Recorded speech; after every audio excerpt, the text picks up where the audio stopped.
मित्रांनो, artificial intelligence हा clinical practice आणि हेल्थकेअर इंडस्ट्रीचा बॅकबोन बनणार आहे.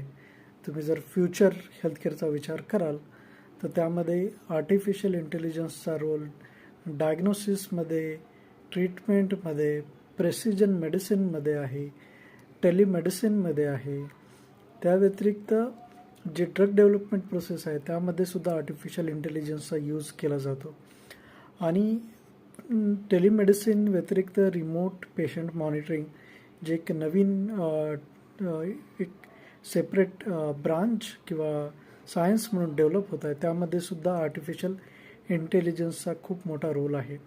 या व्यतिरिक्त आर्टिफिशियल इंटेलिजन्स तुम्हाला तुमचं जे ऑपरेशनल एफिशियन्सी आहे, म्हणजे क्लिनिकल प्रॅक्टिसचं डे टू डे ऑपरेशन्स जे आहेत ते इम्प्रूव्ह करण्यासाठी सुद्धा आणि कॅश फ्लो, मार्केटिंग या गोष्टीतसुद्धा AI चा यूज आहे.